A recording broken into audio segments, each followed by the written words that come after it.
पिछले कई दिनों से आप लोग भी ये न्यूज में सुन रहे होंगे कि आरबीआई क्रिप्टो को इंडिया में बैन करने वाला है। पूरी तरीके से इंडिया में बैन लग जाएगा और कोई भी क्रिप्टो के अंदर आप फंड्स मत रखो। अगर आपके पास क्रिप्टो है तो बेच दो। इस तरीके की न्यूज, इस तरीके की रील्स आपने सोशल मीडिया पे अब कई सारी देख ली होंगी। आज इस वीडियो में आपको मैं पूरी क्लैरिटी देने वाला हूं। वीडियो भले ही थोड़ी लंबी हो बट आपको पता सब कुछ होना चाहिए कि भाई चल क्या रहा है, हो क्या सकता है। तो बेसिकली इस तरीके के जब आर्टिकल्स आने लग गए ना, ये न्यूज में आपने आर्टिकल्स देखे होंगे कि Indian central bank backs crypto ban, मतलब जो आरबीआई है वो क्रिप्टो बैन की तरफ सपोर्ट कर रहा है। ठीक है, जो इनकम टैक्स डिपार्टमेंट है उसने वार्न किया है कि इवेजन का रिस्क है और डॉक्यूमेंट्स भी हैं ऐसे। सो इस तरीके की जब न्यूज आ रही है तो लोगों को लग रहा है कि यार इंडिया में अब जो क्रिप्टो है बैन होने वाला है।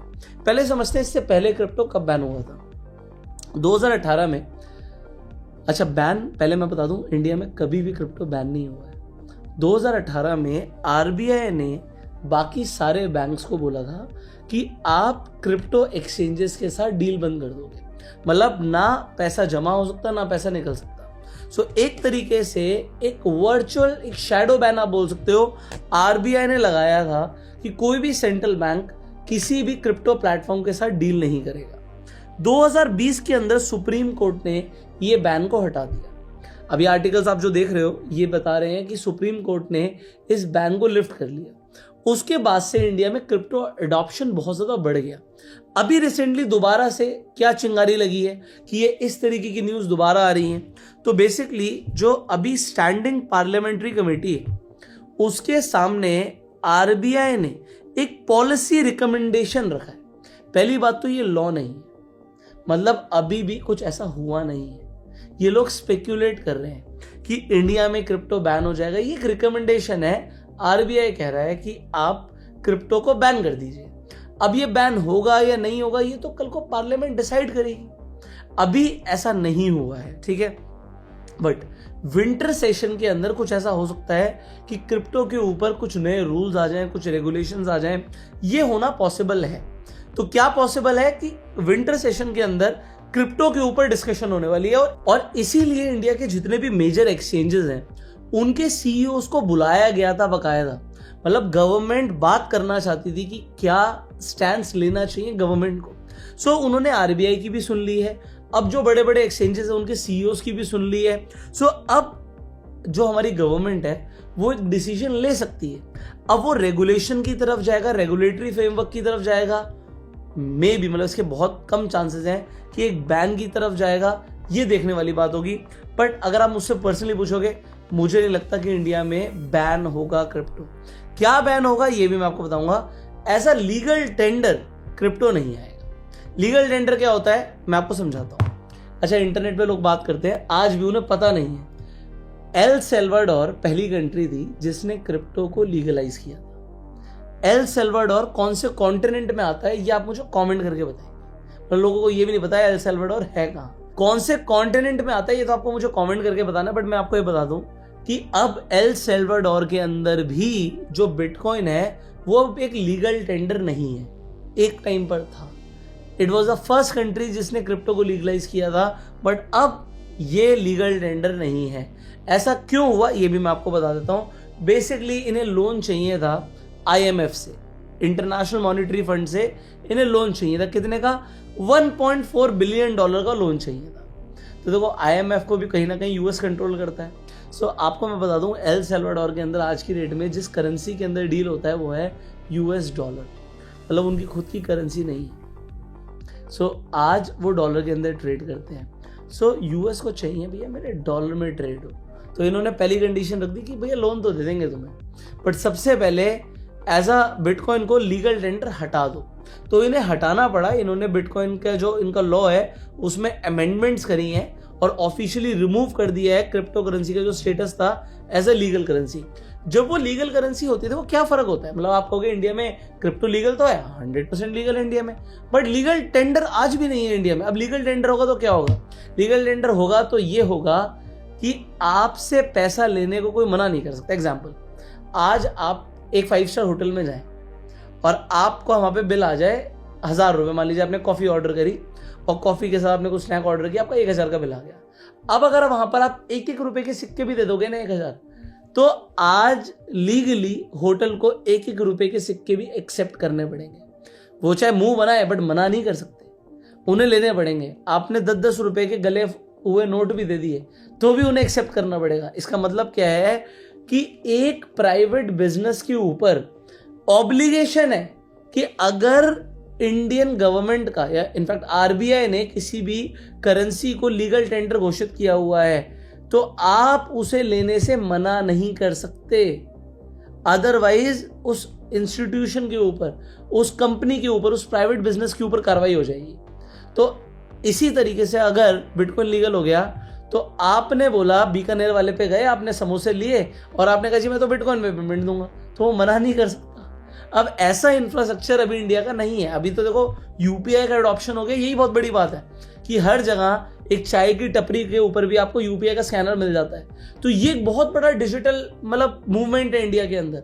बट अब हम ये बोलें कि वो बिटकॉइन में भी पेमेंट ले लेगा, भाई ये सोचने वाली बात है। तो आरबीआई ये तो नहीं होने देगा। सो ये फर्क होता है जब कोई करेंसी एक लीगल टेंडर बन जाती है। तो अभी क्या एल सल्वाडोर में वॉलंटरी आप एक्सेप्ट कर सकते हो बट कोई कंपलसरी नहीं है। फिर अगर कोई भी चीज लीगल टेंडर होती है तो मुझे टैक्स की पेमेंट करनी है, जी मेरे पास तो बिटकॉइन में पैसा है तो मैंने बिटकॉइन में इनकम टैक्स भर दिया। आपका मजाक हो रहा है क्या? कोई देखो आपको लग रहा है मजाक, बट अगर लीगल टेंडर बन गया तो आप हो सकता है यूएसडीटी में टैक्स भर रहे हो, आप भर सकते हो। बट इंडिया में नहीं है, स्टेट का कोई सपोर्ट नहीं है अगर लीगल टेंडर नहीं है, तो ये भी समझिएगा, ठीक है। सो अब फाइनली समझना क्या है कि एल सल्वाडोर में जो सोल लीगल टेंडर है वो यूएस डॉलर है, जो मैंने आपको बताया था, जो 2001 में इन्होंने अडॉप्ट किया था। अब इंडिया के अंदर क्या हो रहा है कि आरबीआई कह रहा है कि भैया इसे बैन करो, लीगलाइज तो कर नहीं सकते, बट क्या बैन होगा क्या नहीं होगा ये बाद की बात है। तो अभी तो कोई बैन नहीं है, ये इमीडिएटली बता दूं कि आपको पैनिक नहीं करना है। कोई ऑफिशियल बैन नहीं है, सिर्फ डिस्कशन चल रहा है पार्लियामेंट्री कमेटी के साथ। बट आरबीआई सब बोल क्यों रहा है, ये एक कंसर्निंग बात है। ये हमारी फाइनेंशियल स्टेबिलिटी को थ्रेट है, ऐसा आरबीआई बोल रहा है कि भाई कंट्री का जो फाइनेंशियल स्टेबिलिटी है उसको खतरा है। क्यों? क्योंकि लोग अगर यूएसडीटी में ट्रेड करेंगे तो इंडियन करेंसी कन्वर्ट हो जाएगा यूएसडीटी में। हमारे फाइनेंशियल स्टेबिलिटी को खतरा है। दूसरी चीज क्या है, जो इलीगल एक्टिविटीज हो रही है आज की डेट में, लोग स्कैम भी कर रहे हैं ना, तो वो पैसा मांगते हैं यूएसडीटी में। हमारे भाई ये यूएसडीटी वॉलेट में पैसा डाल दो। कोई मनी लॉन्ड्रिंग की एक्टिविटी चल रही है तो वो आपकी क्रिप्टो में चल रही है। टेररिज्म की फाइनेंसिंग हो रही है वो आपकी क्रिप्टो में हो रही है। लोग ड्रग्स खरीदते हैं, आपको पता है इंटरनेट पर भी लोग इस तरीके की एक्टिविटीज में जब इन्वॉल्व होते हैं तो वो पेमेंट किस में एक्सेप्ट करते हैं, सिर्फ और सिर्फ यूएसडीटीज में या फिर स्टेबल करेंसीज में, कि वो ट्रैक ना हो। अब इस वजह से गवर्नमेंट को कंसर्न हो रहा है। और दूसरी चीज क्या है कि जो ऑफशोर प्लेटफॉर्म्स हैं, इंडिया के अंदर सारे एक्सचेंजेस नहीं है बट एक्सचेंजेस खुलते हैं, चलते हैं, ट्रस्ट वॉलेट है। अब ये जो ऑफशोर प्लेटफॉर्म्स हैं ये इंडियन रेगुलेटर्स के लिए मॉनिटर करना इम्पॉसिबल सा हो रहा है, इन्हें मॉनिटर करना बहुत मुश्किल है। इस वजह से क्या हो रहा है कि आरबीआई कह रहा है कि भाई बैन कर दो। बट इसके साथ साथ आपको बता दूं कि बैंक्स जो हैं उन्हें ऑलरेडी आरबीआई ने मना किया। वो जो हमारा सेंट्रल बैंक है उसने बैंक्स को और फाइनेंशियल इंस्टीट्यूशंस को बार किया हुआ है कि वो ना क्रिप्टो को होल्ड कर सकते, ना क्रिप्टो के अंदर ट्रेडिंग कर सकते, ना वो एक्सपोजर ले सकते क्रिप्टो के अंदर, ना स्टेबल कॉइन्स के अंदर।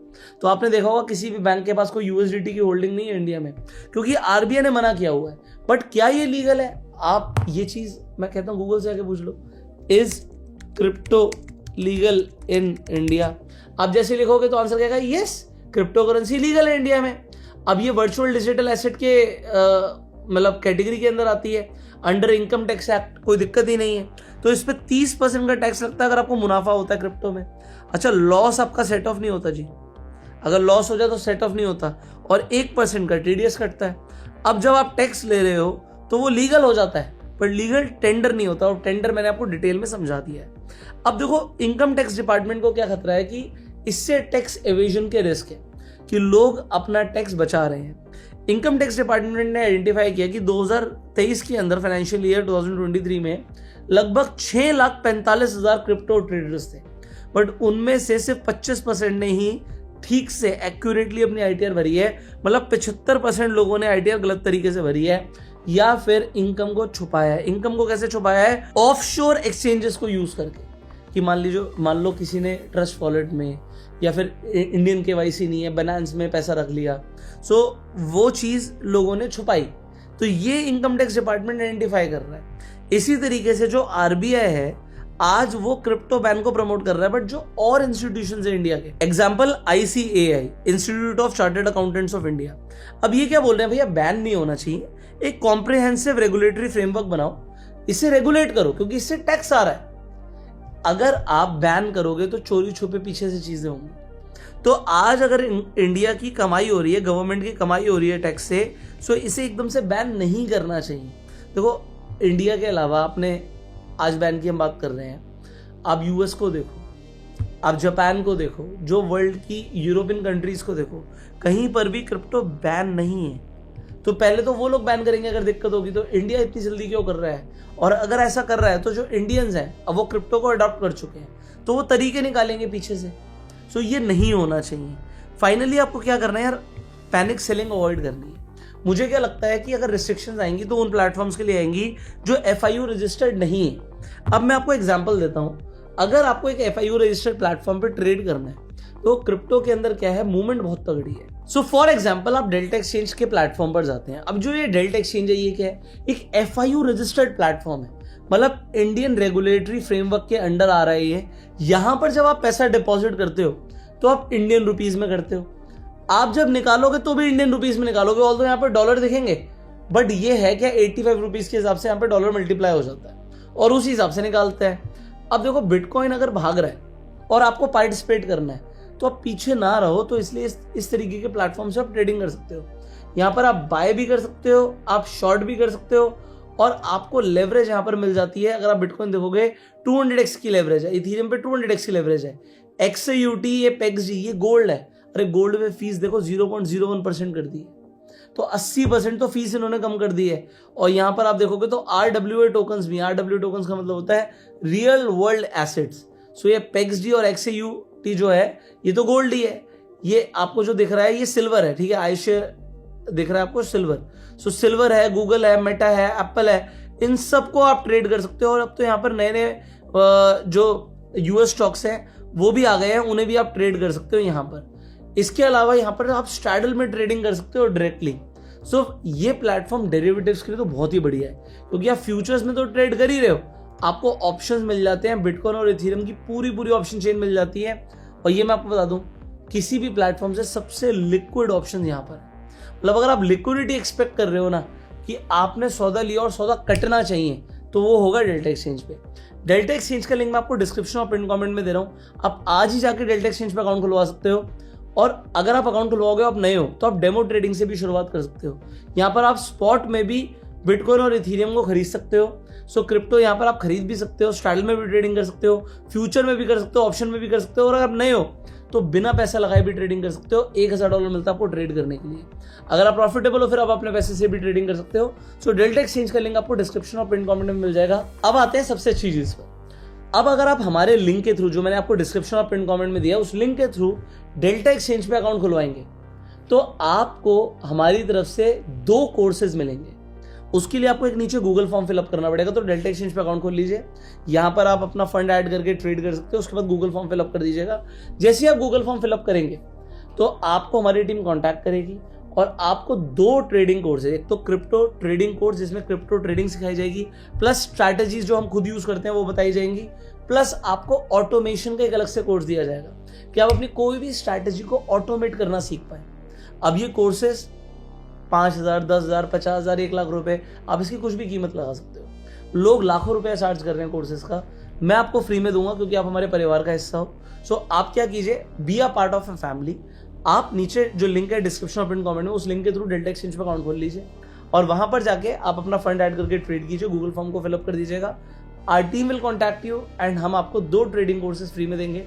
प्लस आपको हमारे जो टेलीग्राम कम्युनिटी है उसका पार्ट बनने का मौका मिलेगा, जहां पर जो हम खुद ट्रेड्स लेते हैं वो आपके साथ शेयर करते हैं, नॉलेज शेयरिंग होती है, फ्री वेबिनार्स होते हैं, प्लस आपको एल्गो ट्रेडिंग सॉफ्टवेयर भी मिलता है। सो ये सब आपको फ्री में मिलेगा। अगर इसके कोई चार्जेस नहीं है, बस आपको डिस्क्रिप्शन पिन कमेंट में जो लिंक है उसके थ्रू डेल्टा एक्सचेंज पे अकाउंट ओपन करना है और गूगल फॉर्म को फिलअप करना है। मेक श्योर आप इसी प्लेटफॉर्म पे ट्रेड कर रहे हो।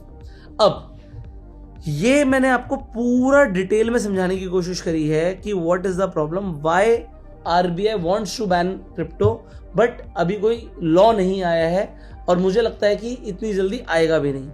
अब जो हमारे गवर्नमेंट अथॉरिटीज हैं उन्होंने क्या आइडेंटिफाई किया कि almost 888 crore virtual digital assets में उन्हें मिले हैं जो अनडिस्क्लोज्ड है। ऐसे 44,000 टैक्स पेयर्स हैं जिन्हें नोटिस भेजे गए हैं जिन्होंने अपनी क्रिप्टो की इनकम को डिस्क्लोज नहीं किया है।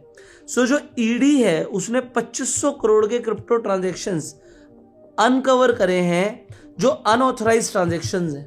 सो ये सब जब गवर्नमेंट डिपार्टमेंट के सामने आएगा ना तो दोस्तों गवर्नमेंट को लगेगा इसे बैन कर देते हैं। बट हम लोगों को क्या करना है, हमें एक्यूरेटली अपनी आईटीआर को फाइल करना है। अगर हमें क्रिप्टो से प्रॉफिट हो रहा है तो हमें डिस्क्लोज करना है, छुपाना नहीं है।